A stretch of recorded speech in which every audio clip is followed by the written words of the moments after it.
Hello everyone, कैसे हैं आप सब। आई होप सब अच्छे होंगे। लास्ट वीडियो में मैंने आपके साथ शेयर किया था कि 5 साल बाद मैंने अपना बेबी कंसीव किया था।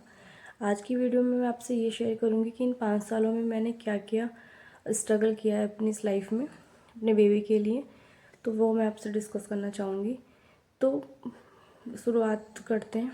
जब हमारी शादी हुई 2019 में हमारी शादी हुई थी, तो उसी के ठीक 2-3 महीने बाद मुझे कंसीव हो गया था। यानी कि मार्च में मेरी शादी हुई थी तो जून में मुझे कंसीव हो गया था। तो पता नहीं था शुरुआत के दिनों में कि मतलब क्या है, क्या चेंजेस हो रहे हैं बॉडी में, क्या नहीं था, क्योंकि मैं वर्किंग थी तो उतना कभी नोटिस भी नहीं किया था। तो मेरी डेट डिले हो गई।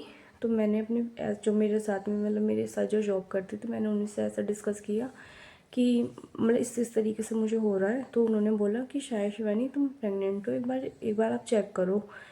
तो मैंने जब चेक किया है तो उसमें पॉजिटिव था, मतलब 2 लाइन थी। तो उसके बाद पता नहीं किस वजह से, क्या रीज़न था क्या रीज़न नहीं था, 1 हफ्ते तक मतलब ठीक सब कुछ चला। उसके बाद में हल्का हल्का मुझे जैसे मिट्टी जैसा रंग होता है इस तरीके से डिस्चार्ज आने लगा। तो क्या था वो, 1-2 दिन मतलब मैंने उसको नोटिस नहीं किया ऐसा कि हो सकता है कि होता हो ऐसी। मैंने जैसे शेयर किया आपस में जैसे फ्रेंड सर्कल में, तो उन्होंने बोला हो जाता है कोई बात नहीं है। तो उसके बाद में नेक्स्ट डे क्या हुआ था, एकदम मतलब बहुत हैवी फ्लो हुआ। तो वो मतलब वहाँ पे जब मैंने डॉक्टर को दिखाया तो वो ख़राब हो चुका था, मतलब वो मेरी प्रेगनेंसी आगे नहीं चल पाई। तो उसके फिर ठीक 3-4 महीने बाद मुझे कंसीव हुआ फिर से। तो इस बार ही मुझे पता था कि कोई भी ऐसी लापरवाही नहीं करनी है, मतलब कि बिल्कुल ठीक से चलना है, कुछ खाना पीना नहीं है। और सब चीज़ें मतलब मैंने नेट पे सर्च कर करके क्या चीज़ें नहीं खानी होती है, क्या चीज़ें नहीं करनी होती हैं, सब चीज़ें देख रखी थी। तो फिर वही रिपीटेड 1 वीक बाद भी मुझे इसी तरीके से हुआ। लेकिन अभी क्या था कि मुझे पहले वाली बातें मेरे दिमाग में क्लिक थी कि हाँ ऐसे तभी भी हुआ था, तो तुमने मतलब अब नहीं इस तरीके से कोई भी लापरवाही करनी है।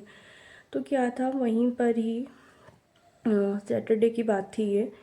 तो वहाँ पर नियरेस्ट एक हॉस्पिटल था। तो उस हॉस्पिटल में मैं जब गई हूँ तो मतलब वो जो मेरी डिस्चार्ज की क्वांटिटी थी वो बढ़ने लगी थी, मतलब स्पॉटिंग टाइप आप बोल सकते हो, उस तरीके से था मुझे। तो जब मैं वहाँ गई तो उससे पहले लेकिन मैंने चेक भी किया था किट में कि मतलब ऐसा तो नहीं कि सब मतलब फिर से पहले जैसे हो गया। तो मैं किट में चेक करके गई वहाँ पे, उस किट को मैं बाकायदा उस हॉस्पिटल में लेकर के गई थी। और वो मैं किसी के थ्रू गई थी, मतलब मुझे कोई लेकर के गया था वहाँ पर। तो उसके बाद जब मैं वहाँ गई, उन्होंने मुझे मतलब उन्होंने कहा कि उन्होंने किट वगैरह कुछ नहीं देखी, मैंने सब चीज़ अपनी बताई कि मैम इस तरीके से मेरे साथ हो रहा है। तो उन्होंने बोला कि मैंने कहा कि मैम मैं अभी टेस्ट भी कर आ रही हूँ तो ये भी पॉजिटिव ही है मतलब कि। तो उन्होंने उन्होंने बोला कि नहीं ऐसा नहीं हो सकता, ये तो ऐसे ही आ जाता है, पॉजिटिव ऐसे ही आ जाता है, और ये पीरियड हो रहे हैं तुमको, ऐसा करके मुझे बोलने लगी मतलब वो। तो मैंने कहा कि ऐसे आपने कैसे, आपने तो चेक भी नहीं किया और आप कैसे बोल रहे हो। तो कहने लगी कि क्या कहते हैं, अगर मैंने ये दवाई तुम्हें दे दी रोकने की तो ये ब्लड की गांठ बन जाएगी अंदर ही अंदर, फिर ये तुम्हें आगे चलकर दिक्कत करेगी। इसीलिए मैं दवा मतलब कि इसको रोकने की वो नहीं दे सकती, दवाई नहीं दे सकती। इस तरीके से बोल करके उन्होंने बोल दिया कि ये तो डेट मतलब पीरियड है और आगे कुछ भी नहीं है इसका। उन्होंने चेक नहीं किया, कोई अल्ट्रासाउंड नहीं किया, कुछ भी नहीं किया। मुझको वहाँ से मतलब हम लोग वहाँ से आ गए। तो अब इतनी नॉलेज नहीं थी उस टाइम पर कि मतलब उन्होंने सही कहा है गलत कहा है, जो भी चीज़ें थी ये तो मुझे नहीं पता था। तो उसके बाद उस टाइम तक थोड़ा हल्का था, वो जो डिस्चार्ज था मेरा वो हल्का था। उसके उस फिर नेक्स्ट डे क्या हो गया, संडे हो गया। तो संडे वाले दिन मतलब वही सोच कर के इन्हीं इन्हीं लोगों की, वही उस डॉक्टर की बात सुन कर के ये मन में आ गया कि हाँ पीरियड होंगे, हो रहे हैं तो होने दो। तो इस तरीके से हम मतलब छोड़ दिया उस बात को। तो अगले दिन क्या हुआ था कि अगले दिन वो फ्लो मेरा बढ़ गया। तो मैंने अब अगले दिन तो कोई ऑप्शन ही नहीं था हमारे पास डॉक्टर के पास जाने का, क्योंकि संडे था। संडे में कोई भी क्लिनिक पे विज़िट नहीं करती, मतलब डॉक्टर नहीं आती थी उस टाइम पर। तो फिर क्या हुआ था, और इतना भी दिमाग में नहीं था कि हम लोग इमरजेंसी में जा सकते हैं हॉस्पिटल में, वहाँ कोई आ सकता है या नहीं आ सकता। बस वो कहते हैं ना कि जब जो होना है वो होना ही होता है, आपको कोई रास्ता नज़र नहीं आता उस टाइम पर। तो उस टाइम हम लोग वहाँ गए। हाँ, संडे वाले दिन की बात है, संडे में हम कहीं नहीं जा पाए। तो जैसे तैसे करके मैंने संडे काटा। सबने मतलब जैसा आपस में मैंने बात करी एक दो से, उन्होंने मुझे सलाह दी कि अगर इस तरीके से हो रहा है पैरों के नीचे तकिया लगाने के लिए, या फिर इस तरीके से मुझे बोला, तो मैंने जैसे तैसे करके रात काटी। तो मंडे में वहीं पर एक डॉक्टर और है जिनको मैं पहले से मतलब जो मतलब पहले वाला मेरा केस ख़राब हुआ था तो मैंने उनको दिखाया। तो वो डॉक्टर मुझे अच्छी लगती थी मतलब शुरू से ही, और उन पे मुझे ट्रस्ट भी था। पर पता नहीं मैं क्यों उस दिन उनके साथ में वहाँ गई। तो उसके बाद में मैंने जब उनके पास जा कर के दिखाया तो उन्होंने बोला, अल्ट्रासाउंड किया सबसे पहले, तो उन्होंने सीधा मेरा अल्ट्रासाउंड किया जा कर के। और एक चीज़ और, उन्होंने उस दिन उन्हीं डॉक्टर ने दोबारा से मुझे प्रेगनेंसी टेस्ट कराया था कि एक बार शिवानी देखो कि मतलब अभी भी पॉजिटिव आ रहा है कि नहीं आ रहा है। तो मैंने मंडे में फिर से प्रेगनेंसी टेस्ट किया था और तभी भी पॉजिटिव था। तो उन्होंने तुरंत मेरा अल्ट्रासाउंड करने के लिए भेजा मुझे कि तुम अल्ट्रासाउंड करा कर आओ। तो उन्होंने उसमें दिखाया कि बेबी था, और क्या कहते हैं मतलब वो अब ख़त्म हो चुका है इस तरीके से, मतलब अभी नहीं है। तो उन्होंने मुझे ये बोला कि कब से ये हो रहा है। तो मैंने कहा मैम 2 दिन से मुझे इस तरीके से दिक्कत हो रही है। तो उन्होंने बोला कि 2 दिन से तुम नहीं आई हो, अगर तब तक तुम आ गई होती तो शायद हम इसको बचा पाते, मतलब इंजेक्शन के थ्रू, कोई भी मेडिसिन के थ्रू, लेकिन अब तो कोई और रास्ता नहीं है। तो उन्होंने बाई मेडिसिन मुझे मतलब अब कुछ ना कुछ तो करना ही था, तो वो मुझे अबॉर्ट करने के लिए उन्होंने बाई मेडिसिन मेरा कर दिया, जो भी ट्रीटमेंट उन्हें करना था। ठीक है, वो बात ख़त्म हो गई वहाँ पर। वो पेन क्या होता है उसके बाद का नहीं बता सकती उस चीज़ को मैं। फिर एक 1.5 साल ऐसे ही हो गया। उसके बाद में क्या होता था, बीच बीच में मुझे क्या होता था कि मतलब उस डेट को पता लगता था, जिस भी डेट जो भी मेरी एक्सेप्टेड डेट होती थी उस पर पता लगता था, टेस्ट करती थी, पॉजिटिव आता था, लेकिन बहुत हल्की हल्की लाइन दिखती थी, विजिबल भी नहीं होती थी, बहुत ध्यान से देखो तो ही दिखता था। ऐसे 2-3-4 महीने, 1-2 महीना गैप होकर के इस तरीके से होता रहा था, लेकिन अगले दिन 2-3 दिन बाद पीरियड आ जाता था। तो वो चीज़ें नहीं, मैं उसको काउंट करूँगी उसमें। तो क्या होता है, 2-2.5 साल का शायद गैप होता है, 2 साल की बात होती है। हाँ, हमारी शादी को 2 साल करीबन होते हैं। तो क्या होता है, मैं कंसीव करती हूँ फिर से उसके बाद में, और मतलब मेरी मम्मी थी तब तक। तो मैंने मम्मी को बताया कि मम्मी ऐसे ऐसे बात है, तो बहुत खुश हुए सब लोग, मतलब खुश थे उस टाइम पर। तो पता नहीं 1-2 दिन के बाद में क्या हुआ, क्या कहते हैं, मेरी मम्मी एक्सपायर हो गई थी। हाँ, जब मेरी ये वाली प्रेगनेंसी थी तब मेरी मम्मी उस टाइम पर एक्सपायर हो गई थी। तो क्या था, वो मम्मी को अटैक आया था।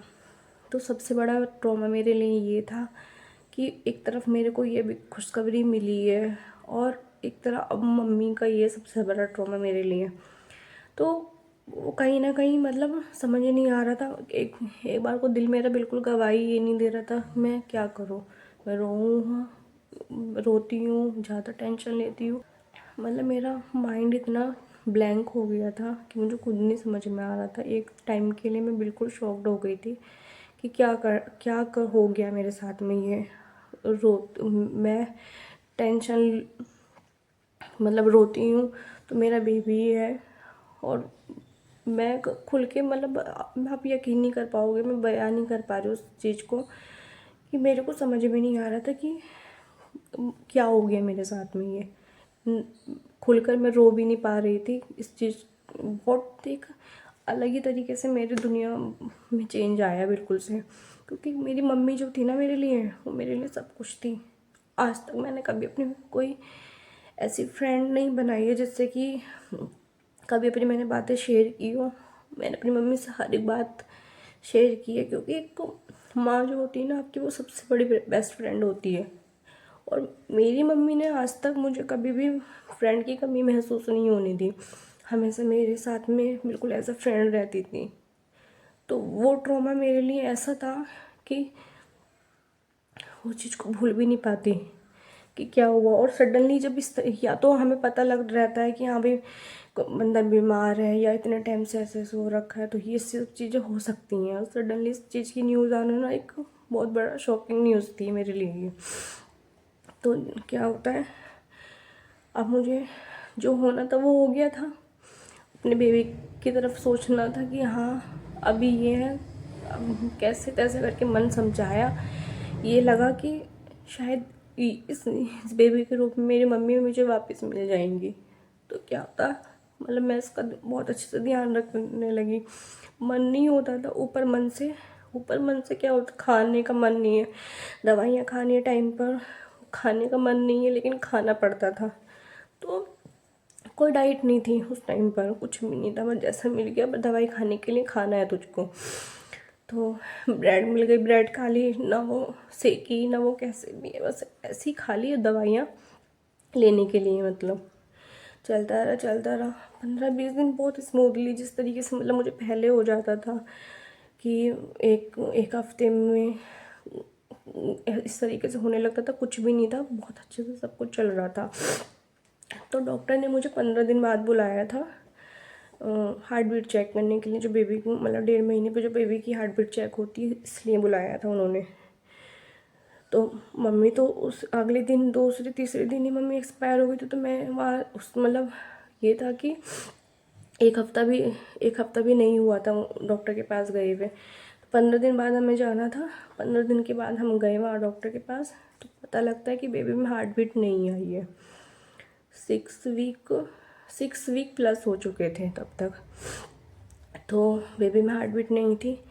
तो उसके बाद में उन्होंने बोला कि हम 1 वीक का और वेट करते हैं, उसके बाद 1 वीक तक हम वेट करते हैं, अगर हार्ट बीट नहीं आती है तो हमें टर्मिनेट करना पड़ेगा। फिर से दिमाग ये था कि क्या एक्सेप्ट करूं, क्या करूं, बस सब छोड़ दिया था भगवान के भरोसे, जो होगा अच्छा होगा। ठीक है, हमने वेट किया 15 दिन, 10 दिन, हाँ 10 दिन बाद मैं गई थी। 8 वीक मुझे लग चुका था। तो 8 वीक पे जब मैं गई तो तभी भी बच्चे में हार्ट बीट नहीं थी। तो उन्होंने बोला कि शिवानी अब इसको आगे खींचना मतलब ठीक नहीं है, क्योंकि ऑलमोस्ट 2 मंथ हो चुके थे।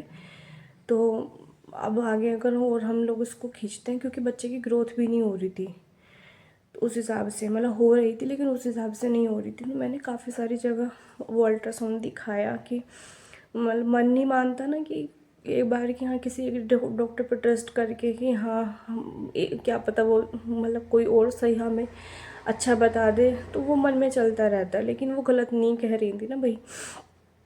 मैंने सब जगह दिखाया तो सब जगह यही बोला कि मतलब बच्चे की ग्रोथ नहीं हो रही है, तो ये तुम्हें टर्मिनेट कराना ही होगा।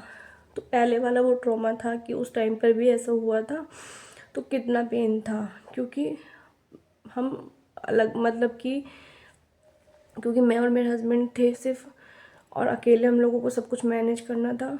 तो वो वाला एक चीज़ मन में आती थी कि कैसे मैनेज होगा, कौन करेगा, किस तरीके से। फिर से वही पेन, क्योंकि वो पेन इतना बुरा होता है कि एक लेबर पेन जैसा पेन होता है। तो मेरे हस्बैंड ने डॉक्टर से बोला कि मैम इनको लास्ट टाइम भी ऐसे मतलब कि बायो मेडिसिन इस तरीके से हुआ था, तो इनको बहुत पेन था। तो आप इस तरीके का कोई प्रोसीजर बता दीजिए कि मतलब इनको पेन ना हो। तो मेरी डॉक्टर बोलती है ठीक है, तो वो उसमें मतलब कि चार्जेस ज़्यादा लगते हैं, तो फिर डीएनसी करानी पड़ेगी, इस तरीके को उन्होंने बोला। तो हम इनको बेहोश कर देंगे, उस तरीके से इनका हो जाएगा। तो उन्होंने बोला ठीक है, पैसों की चिंता नहीं है, बस इनको पेन नहीं होना चाहिए। तो ऐसे करके तो हम लोग घर आए। घर आने के बाद में हम लोगों ने अपने सारे डॉक्यूमेंट्स वगैरह जो जो उन्होंने मंगाए थे हम लोग लेकर के गए। तो उन्होंने बोला, जब हम अस्पताल चले गए तो मेरी मैम बोलती हैं कि हम इनका मतलब ऐसे डीएनसी नहीं कर सकते, क्योंकि अभी तक अभी कोई बेबी नहीं है, और मैं नहीं चाहती कि मतलब कोई भी इनको ऐसे इस तरीके से डीएनसी करानी पड़े, क्योंकि हो सकता है शरीर पे बहुत फ़र्क पड़ता है इन सब चीज़ों का। तो उन्होंने बायो मेडिसिन ही मुझे प्रेफर किया कि आप इसी से देखो, अगर कुछ भी दिक्कत परेशानी होती है तो फिर हम आगे देखेंगे कि क्या करना है। ठीक है, कर ले लिया हमने कि हाँ ठीक है मेडिसिन से ही करेंगे। लेकिन वो पेन जो था, जो पहले था, वो तो सिर्फ 1.5 महीने वाला, मतलब 1 हफ्ते ही ऊपर हुआ था, तो वो उतना पेन नहीं था। वो तो पीरियड से आप थोड़ा सा तेज तेज़ मान सकते हो, लेकिन इस बार की जो हालत थी वो मेरे लिए बर्दाश्त से बाहर थी। मैं और मेरे हस्बैंड अकेले, और जो मेरी हालत वहाँ ख़राब हुई है उसके बाद में, मेडिसिन लेने के बाद में, कि एक अच्छा मतलब एक टाइम पे ऐसा था कि मेरे लिए कि जैसे सब कुछ ब्लैंक हो गया मेरे सामने, आंखों के आगे बिल्कुल अंधेरा। इतना पेन कि जो मैंने डिलीवरी का दर्द सहा है ना अब जा कर के, वो उतना दर्द था उस टाइम पर, जिस टाइम पे वो सब चीज़ें हुई हैं मेरे साथ में। और सिर्फ मेरे हस्बैंड मेरे साथ थे वहाँ पे। उन्होंने मुझे बहुत सपोर्ट किया। मेरी हालत इस तरीके से ख़राब हो गई थी कि मुझसे खड़ा तक नहीं होया जा रहा था, लेकिन उन्होंने मेरा साथ नहीं छोड़ा। उस दर्द से भी हम लोग निकले आगे। उस इतना दुख हुआ कि मैंने ये सोचा था कि मेरी मम्मी, एक मम्मी से वो था, फिर मैं खुल कर के रोई हूँ ये सोच करके कि एक उम्मीद थी कि मम्मी के रूप में मुझे मेरे बेबी मिल जाएगा, लेकिन भगवान ने मुझसे दोनों छीन लिए। ना मेरी मम्मी मेरे पास रहने दी और ना ही मेरा बेबी रहने दिया। फिर मैं बहुत टूट गई, बहुत ज़्यादा टूटी। उसके बाद मेरे हस्बैंड ने, उन्होंने देखा कि इसकी हालत मतलब ये इस तरीके से खुद परेशान हो करके ना खुद को परेशान करती रहेगी, इसलिए मैं इसको ना किसी काम में ऐसा लगा देता हूँ कि जिससे ये अपने काम पे ध्यान दे बस, और थोड़ा सा मतलब लोगों की बातों को इग्नोर करेगी। फिर ये इन्होंने मुझे अपने साथ जोड़ लिया, उन्होंने मुझे अपने साथ रखा, तो पूरे टाइम मैं इनके साथ रहती थी वहीं पे। तो मैंने फिर जॉब तो छोड़ ही दी थी इन सब चीज़ों में, और उसके बाद में मैंने फिर इनके साथ इनको ज्वाइन किया। पूरा टाइम हम लोग साथ में रहते थे, वहीं आना जाना घर एक साथ सब कुछ। उसके बाद में क्या होता था, जब ये नहीं होते थे, कुछ कुछ लोग आते थे शॉप पर तो बातें बनाते थे, अरे इतना टाइम हो गया है अभी तक कुछ दवाइयाँ नहीं ली, ये नहीं लिया, वो नहीं लिया, मतलब टोनबाजी उनकी वहाँ पे भी चालू रहती थी। पीछा नहीं छोड़ा उन लोगों ने भी कहीं पर भी मेरा। तो कुछ दिन के बाद में मैंने क्या कहा, मतलब मन में आया मेरा, मैंने अपनी ताई जी को बोला कि ताई जी मुझे ना आप एक वो दो, कान्हा जी दो, है ना। मैंने उनसे कान्हा जी मांगे, तो मैंने कहा कि मैं इनको अपने बेटे के रूप में रखना चाहती हूँ अपने पास में, और ये मैं इनका अपना बेटा मान करके इनकी सेवा करूँगी। तो मेरे को मेरे ताई जी ने उनका वो दिए, कान्हा जी दिए, तो मैंने उनको अपने बच्चे की तरीके से रखा, सब कुछ मतलब अच्छे से उनकी सेवा करनी, दिन बिल्कुल एक बच्चे की तरह उनकी मैं केयर करती थी। तो ऐसी जब मैं एक दिन दुकान पर बैठी हुई थी, तो वहाँ एक ऐसी लेडीज़ आ गई वहाँ पर से मेरे पास से निकल कर के, तो मतलब थी तो जानने वाली, लेकिन उनके साथ ही उनकी मम्मी भी थी। तो वो ऐसी बोलने लगी कि शिवानी और सब घर में ठीक है, बच्चे बच्चे ठीक हैं, बाल बच्चे ठीक है, मतलब इस तरीके से बोली उन्होंने। मैंने कहा हाँ जी आंटी ठीक है। तो उनकी बेटी क्या बोलती है मेरे को कि बाल ही बाल ठीक हैं, बच्चे कहाँ हैं, ऐसे करके। तो मैंने कहा क्यों, मेरे बच्चे नहीं हैं। मैंने कहा कि मेरे क्या कहते हैं, मेरे पास मेरे कान्हा जी हैं, वो मेरे बच्चे की तरह। तो पता है उन्होंने क्या कहा, तो वो तो कान्हा जी तो हैं, बच्चे थोड़ी ना है, ऐसे करके। बहुत दुख हुआ ये चीज़। फिर मैं अपने हस्बैंड से शेयर की, उन्होंने बोला कि बोलने दो, जो इंसान के अंदर जितना है वो उतना ही अपना यूज़ कर सकता है ना दिमाग का। जिसके पास जो होगा वो तुम्हें वही तो देगा ना। अगर उनको इस चीज़ का अंदाज़ा होता कि तुम वो भी एक औरत है, तो वो क्यों इस तरीके से तुम्हारे बारे में बोलती। ठीक है, ऐसे चुपती चुपती बातें, मतलब एक बार नहीं, दो बार नहीं, कई बार ये सुनी है, इग्नोर किया। तो 1 साल बाद मैंने उनका बर्थडे किया, तो उसके बाद में दिसंबर में उनका बर्थडे था, और दिसंबर की बात बताई थी मैंने आपको कि हम लोग वहाँ भी गए थे, खाटू श्याम जी गए थे। फिर हम अप्रैल में गए थे, मई में मुझे कंसीव हो गया था, है ना, जिससे मेरी बेटी है एक। इसी साल उन्होंने मुझे, मेरे हस्बैंड ने बोला कि शिवानी तुम यहाँ पर भी बैठोगे तो यहाँ पे भी कुछ कुछ लोग ऐसे ही हैं, परेशान करते रहेंगे, तुम्हें करते रहेंगे। तुम एक काम करो, तुम घर में रहो और कहीं भी आओ मत, मतलब कि कहीं भी मत जाओ आओ, तुम घर में रह कर के पढ़ाई करो अपनी। तो उन्होंने मुझे मेरा बीएड में एडमिशन कराया। फर्स्ट ईयर मेरा हो गया। नेक्स्ट दिसंबर, मतलब कि जब फर्स्ट ईयर हो गया तो सेकंड ईयर ही था जब मैंने कंसीव करा था। तो मैं घर में ही थी, तो सब लोगों ने पहले से अंदाज़ा लगा लिया था कि अब तो वो घर में रह रही है। तो मेरे ससुराल में आकर के बोलते थे कि उसने तो 4 महीने, उसके तो 4 महीने का बेबी है, उसको तो ये है, वो तो प्रेग्नेंट है, जबकि ऐसा कुछ भी नहीं था। लेकिन लोगों की बातें मतलब इतनी होती थी, मेरे ससुराल में जा कर के बताते थे कि वो तो, उनको तो बेबी है, वो तो प्रेग्नेंट है, वो तो मैं नहीं बताती, बताओ। मतलब कलेश कराने का कोई मौका नहीं छोड़ते थे। तो ठीक है जी, उनकी इन्हीं बातों से, उनकी इन सब चीज़ों से शायद भगवान जी ने सुन ली। और मुझे, मेरा सेकंड ईयर था जिस टाइम पे मुझे पता लगा।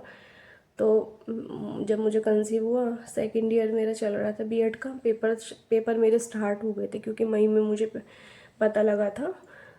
तो पूरा मई जून जुलाई ये मेरा पूरा पेपर दे कर के गया है। और धूप में जाना आना, फर्स्ट ट्राइमेस्टर मेरा पूरा स्ट्रगल था, मतलब आना जाना बाइक पर। और डर भी लगता था बहुत बुरा कि मतलब पहले इतना सब कुछ मैं वो कर चुकी हूँ पीछे, अब कुछ गड़बड़ ना हो मतलब। तो पता क्या था, मैं पेपर ही देने जा रही थी उस टाइम पर। तो ऐसे ही था। तो हार्ट बीट बेबी की आ चुकी थी उस टाइम पर, 1.5-2 महीने की बात थी। हार्ट बीट वगैरह सब कुछ अच्छी थी, सब कुछ बढ़िया। तो मैं जब वहाँ जा रही थी ना, पेपर देने के लिए जा रही थी, तो मुझे बीच में भी इस तरीके से एक बार मतलब ब्राउन कलर का डिस्चार्ज आ गया था। मैंने उस दिन पेपर देने जाना था, 1:30-2 बजे से मेरा पेपर था। 1:30 बजे मैं घर से निकलती, क्योंकि मेरे घर के पास ही था जो सेंटर था मेरा। तो मैं निकलती हूँ, मैं देखती हूँ कि ये क्या हो रहा है, दिमाग ख़राब बिल्कुल से। डॉक्टर के पास तुरंत जाते हैं, डॉक्टर से मैं मिलती हूँ। मतलब डॉक्टर तो उस टाइम पर बिज़ी होती हैं, तो हमने वेट किया कि मतलब नंबर आ जाए, क्योंकि मेरा 2 बजे से पेपर भी था। तो नंबर आ जाए, नंबर आ जाए कैसे करके उन्होंने, मतलब वही बिज़ी थी वो, तो उतने मेरे से बात नहीं हो पाई। तो बस चलते चलते मैंने बात की उनसे, मैम से, कि मैम इस तरीके से हो रहा है। तो उन्होंने बोला कि कोई बात नहीं, हो जाता है ऐसे में, तो परेशान मत हो, ठीक हो जाएगा। और उसके बाद में अगर नहीं हो तो तुम पेपर दे करके आओ, तो आओ, उसके बाद हम देख लेंगे। कहने ऐसे घबराने वाली कोई बात नहीं, बिल्कुल लाइट था, ऐसा कुछ नहीं था, ज़्यादा नहीं था, पर हाँ था, लेकिन डरने वाली बात तो थी ही। तो मैं 3 घंटे पेपर का भी टाइम था, तो 3 घंटे वो मैंने कैसे कैसे वहाँ बैठ करके निकालने हैं वो मेरा दिल जानता है। लेकिन जब मैं घर आई, तो घर आने, जब तक मैं घर आई तब तक तो डॉक्टर की विज़िट ख़त्म हो चुकी होती है वहाँ से, तो मैं उनके पास तो नहीं जा पाई। लेकिन जब मैं घर आई तो मैंने देखा सब कुछ नॉर्मल था, सब ठीक हो चुका था, वैसा नहीं, मतलब उसी टाइम पर हुआ था कुछ। तो जब मैंने घर आकर के देखा तो सब कुछ ठीक था, उसके बाद में कोई प्रॉब्लम नहीं। बस ये प्रेगनेंसी मेरी फिर चली है जैसे तैसे करके। तो इस तरीके से मतलब मैंने जा कर के कंसीव किया है। इतनी सारी मैंने परेशानी झेली है, और ये परेशानी मेरी यहाँ नहीं ख़त्म होती हैं, ये परेशानी मेरी प्रेगनेंसी के बाद में और ज़्यादा मेरे साथ स्टार्ट हो जाती हैं। तो वो मैं आपको के साथ में नेक्स्ट वीडियो में शेयर करूँगी। आशा करती हूँ कि आपको ये वीडियो मेरी अच्छी लगी होगी।